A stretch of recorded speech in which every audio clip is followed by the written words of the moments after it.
When we look back at the history of the WWE, I think it's a fair statement to make that ever since they went PG in 2008, ever since then, Vince especially just hasn't cared one bit about what the fans and us as viewers of his product think, or how they make us feel. Like, I think the substantial body of evidence to back this up is you can't argue with it. And in today's video, I'm going to go through that. Because in my honest opinion, I did some thinking about this. Literally ever since 2008, they haven't been catering shows really to entertain us. It's been to entertain Vince. Now, I know it's always been like that. Vince always wants to entertain himself when he's making these shows. But you look at the Attitude Era, they did everything they could to give the fans the best possible viewing experience and to drive up ratings, drive up revenue, drive up engagement in the product. They were trying to please the fans, give the fans what we wanted. And that carried into the Ruthless Aggression Era to a bit of a lesser extent, but it was still prominent. The guys they pushed. Granted, some people would argue that Triple H's reign of terror was hardly what the people wanted, but at the same time, let's look at that just briefly. Who else was on Raw? Did you want Scott Steiner to be champion? Did you want old man Kevin Nash? Did you want Garrison Cade? Who else was on Raw in 2003 and 4 that deserved it? When they gave Randy the title, was he ready? You sure as hell bet he wasn't. They had to give him back to Triple H, and then they made Batista into a superstar. So, the Ruthless Aggression Era, that was them giving the fans what we wanted. And that came through, the Eddie Guerrero thing. That was a natural, cool build. Brock Lesnar and Goldberg at the time, everyone wanted to see that. It was actually cool and interesting. Chris Benoit, the whole story with that. It wasn't like the Daniel Bryan thing nowadays, or 2014, which they literally stumbled across and fell their way into. And I'll just get into this point now. So, we look at 2008. WWE does WrestleMania 24. That's awesome. Just great stuff. From top to bottom, I look at that show. One of the top 5 WrestleManias they've done. They did that WrestleMania to entertain us, not just entertain Vince. So, come out of that. They go PG, latter half of 2008. And then outside of Jericho and Shawn Michaels having an awesome program, what do we really get going into 2009 and then on? Literally, it's everything to please Vince. 2009, Cena vs. Orton, literally every pay-per-view for 6 months. I swear to God, that feud would not end. Just Cena Orton every pay-per-view. It was just, who was asking for Cena Orton every pay-per-view? Who? Who was demanding we see Cena Orton exchange the title back and forth and play hot potato with it so that each man gets their championship reigns up? Who was asking for that? That's the question I asked to the viewers watching this video, and the answer is no one. Maybe some people like Cena, some liked Orton. That was back when Orton had absolutely no hair and he was just fully bald. So Cena Orton every pay-per-view. And what else happened in 2009? WrestleMania was a disappointment. Michaels Undertaker should have main evented, but didn't. They had the greatest match ever, didn't main event. Triple H versus Randy Orton main evented. Triple H Randy in 2009? Who really cares? In 2009, just a bunch of nothing happened. They had a pay-per-view titled The Bash. They had the Breaking Point pay-per-view. They weren't going fully PG with the pay-per-views yet. They started debuting those PG pay-per-views. But oh my god, those PG pay-per-views. I don't even know where to begin. Let's run through them. Elimination Chamber. The G-rated version of No Way Out. Or in Germany, No Escape as they call it. What else? Money in the Bank becoming its own pay-per-view. Why?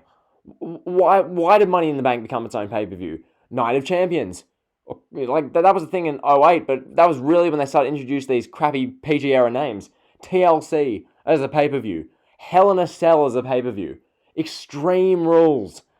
All of these just cringeworthy, G-rated, childish events to try and please sponsors, please advertisers. But realistically, all they were doing by doing the PG pay-per-views is they were saying, look, instead of doing creativity that you want to see, like having the blow-off Hell in a Cell match for a storyline take place at a pay-per-view like Armageddon or Unforgiven or, I don't know, Bad Blood. Instead of doing a blow-off match there, like a Hell in a Cell match, we'll save the Hell in a Cell match for October because, the stuff what you guys want, who really cares about the fans? well, it's October, that's a scary month, we'll put a Hell in a Cell pay-per-view there, you guys will accept it, doesn't matter what you think. And that's what we saw. Saw that in 2009, that really started to become prominent. Like, WrestleMania was a disappointment, we saw the introduction of these G-rated pay-per-views, and then you hit 2010, and I mentioned Cena and Orton before, but oh my god, especially Cena, 2010, it was nauseating. Genuinely, Vince, by this point, well and truly couldn't have cared less what the fans wanted to see, couldn't have cared less what the fans are entertained by. He brings in NXT, but not the Triple H NXT with all the indie midgets in the latter half of the 2010s. He brings in the NXT that was some BS game show where Michael Tarver and Wade Barrett and all the pros are on it. So, like, who wants to see that? So you come out of the NXT game show thing, and then you do the Nexus, which I made a whole separate video on that. I think I've privated it since.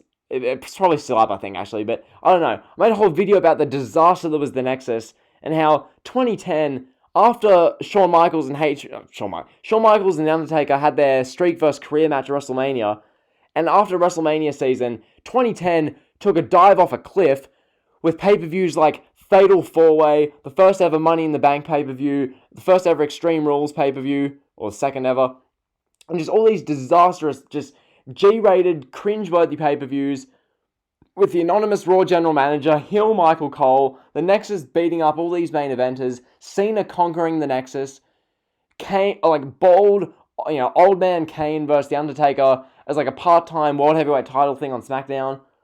It was just, it was a horrible year. And then you carry that into 2011, which this is the best example I can give. Cena versus The Miz in the main event of WrestleMania. Cena versus The Miz. Mike Mizanin. Really? As Miz would say, really? Really? Cena versus The Miz in the main event of WrestleMania. Are you telling me that pleases anyone in the crowd? That is all WWE upper management. That's all them. They're not listening to anyone when they do that. Because, yes, Cena had fans in 2011 because he's the only guy they were pushing. And so, yeah, obviously Cena's going to main event. That's to be expected. But you have Mike Mizanin as champion main eventing the show? Really? And then you're coming out of that, you go to all these garbage pay-per-views, Capital Carnage, Over the Limit. Like, what are these shows? Just cringe G-rated pay-per-views that aren't exciting anyone. No one thinks, oh, Capital Carnage is coming up. Got to get the chips and the popcorn out. Let's watch back Capital Carnage 2011, where they had the fake Barack Obama and R-Truth was competing for the World Championship. Like, what? And so then you have CM Punk's Pipe Bomb, which this is the first of the prominent, even more prominent examples. People would say that WWE listened to you. They were listening to the fans. They pushed CM Punk. And to that I say, really? Really? CM Punk did the Pipe Bomb, got suspended, did the Cena thing at Money in the Bank. It was awesome TV. And then from Money in the Bank 2011, they proceed to trip over their own toes, fall on their faces with this whole, CM Punk Summer of Punk thing. From there, you have Alberto Del Rio win Money in the Bank, and you do Cena beating Mysterio, and then you do like the championship unification thing at SummerSlam, and then Kevin Nash gets involved, and Del Rio cashes in, and then the Summer of Punk, this whole thing that was there to make CM Punk look like, or I assume was supposed to make CM Punk the next superstar, and appease the fans, because CM Punk's Pipe Bomb was so epic that who wouldn't want to see CM Punk as, the next superstar, the next marquee main eventer? But instead, no, we got to see Alberto Del Rio and Kevin Nash as the prominent stars. Where did Cena vs. Punk lead? It led to, what? Triple H, Kevin Nash in a sledgehammer ladder match at TLC. It led to Alberto Del Rio versus Cena vs. Punk in a triple threat Hell in a Cell match that got gate crashed by Awesome Truth. Like, you can't just say it's just, that's one instance of bad booking, because they've done it so many times, and it's because they, Vince McMahon especially, could not care less about what we want to see. If they actually cared and gave a damn, ever since this PG era thing, if they actually gave a damn, you would have had CM Punk versus Cena at main event SummerSlam. Kevin Nash can piss off. He doesn't need to be involved. Del Rio would be nowhere near this. You wouldn't have the Awesome Truth be the main storyline. You wouldn't do all this meaningless crap and have Triple H be more of a prominent priority than CM Punk. Have Triple H literally bury CM Punk at Night of Champions 2011. CM Punk has all the momentum. Triple H just beats him. And then Punk loses in the Triple Threat Hell in a Cell match. And then CM Punk takes the pinfall in the tag team match versus Awesome Truth at Vengeance. All of this stuff. So we come out of that. We go into 2012. And what happens in 2012? Cena vs. Laurinaitis is the main storyline for a bunch of the middle of the year. And all this random stuff. CM Punk's champion all year, doesn't main event one show. It's just a joke. You go into 2013. Once again, all of this stuff. WrestleMania 29. Cena vs. Rock main events. Cena vs. Rock 2, twice in a lifetime. The match no one wanted to see. If they were listening to the fans, you do either Cena vs. Punk in the main event, or you do Rock vs. Cena vs. Punk. But no. We're doing Cena vs. Rock because who cares what the people think? And then that was a disaster. It really was. What happened after WrestleMania 29? There was weeks of backlash. Weeks. I remember the WrestleMania 29 backlash was just intense. Because that was in the time period where Cena, everyone's sick of him. He'd been pushed since 2005. By 2007, people were tiring with Cena. He'd driven away millions of fans. And so you get to WrestleMania 29 in 2013. Cena's standing tall to win the title. The Rock's pointing at him. This is the guy. Cena's champion. And we go into Cena vs. Ryback, who Ryback could have been special. They stuffed him up completely. Just like with all these guys who you say could have been special. Ryback, Rusev. If they actually booked Jack Swagger correctly, he would have been great. But no. All of these guys. So you come out of that, 2013, you have CM Punk just losing to these just part-timers. And then the Daniel Bryan thing happened. And people say that years in advance, they look back with reverence that, WWE listened to the fans. They gave Daniel Bryan the moment. And I'm sorry to be the bearer of bad news, but the fact of the matter is, in January 2014, when Daniel Bryan had been unanimously cheered and heralded in arenas around the country for 6 months, from SummerSlam in August 2013 right through January, you know what Daniel Bryan was supposed to do at WrestleMania 30? Daniel Bryan was supposed to go one-on-one with Sheamus in a non-title match. I kid you not, that was the WrestleMania card as of January. It wasn't supposed to be Daniel Bryan versus Triple H. It wasn't supposed to be Daniel Bryan versus Randy Orton for the title. It was supposed to be Daniel Bryan versus Sheamus. Okay? So you do this whole Daniel Bryan storyline, and then eventually they do the Rumble pay-per-view. Batista wins.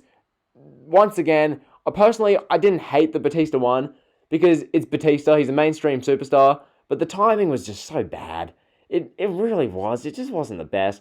So this whole debacle with Batista, and then coming out of the Batista thing, you roll into the night after where CM Punk, quits, basically. He shouts at Vince. Triple H is in the office. CM Punk's just like, wake up to yourself. How do you not realize that this is Daniel Bryan's year like it was my year in 2011 and 2012?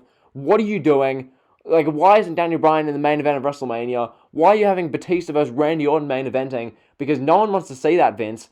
So CM Punk literally shouted at Vince. Vince was like, what do you mean? Damn it! What? So Vince woke up to himself, and then the match changed. Bryan, Orton, Batista. Bryan won the title. Great moment. And everyone looks back with revisionist history and says that was the plan all along.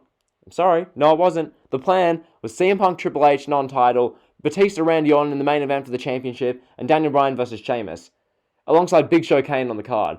Okay, that was WrestleMania 30 and what they were going to give us. So then, coming out of that, we rolled through the years. That's 2014. The rest of 2014, they broke the Shield up, and they ruined the Shield, guys, and they always had Roman Reigns as the one they wanted to push. I'm not going to go through the whole Roman Reigns thing because I'd be here for another 40 minutes.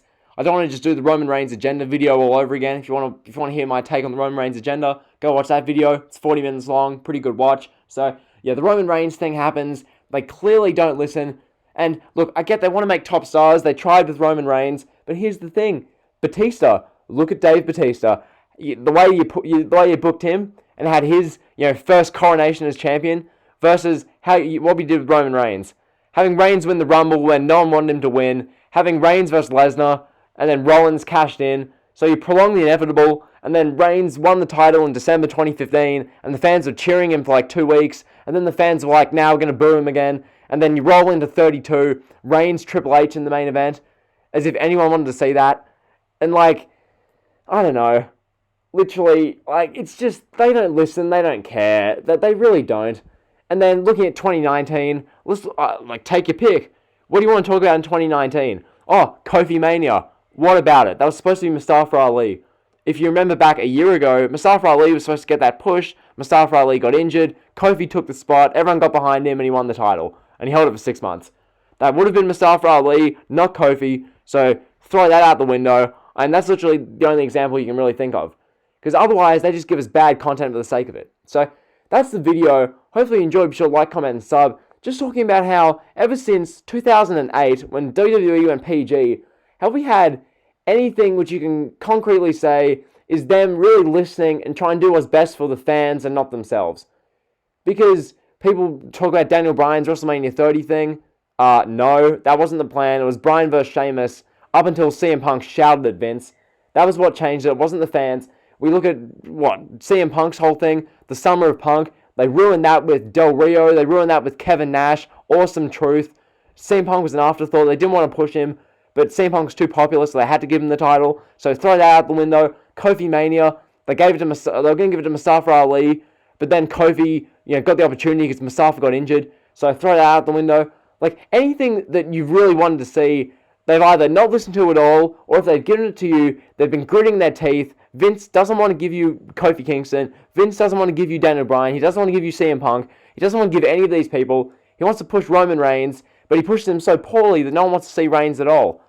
Because I swear, Roman Reigns, if you book him right, could have been amazing, but he wasn't. So anyway, that's the video. Hopefully you enjoyed. Be sure to like, comment, and sub. Hopefully you guys know the message. 2008, ever since the PG era began, Vince hasn't cared for the fans. All he's been there for is entertain himself. So like, comment, sub. You guys know the drill. See ya.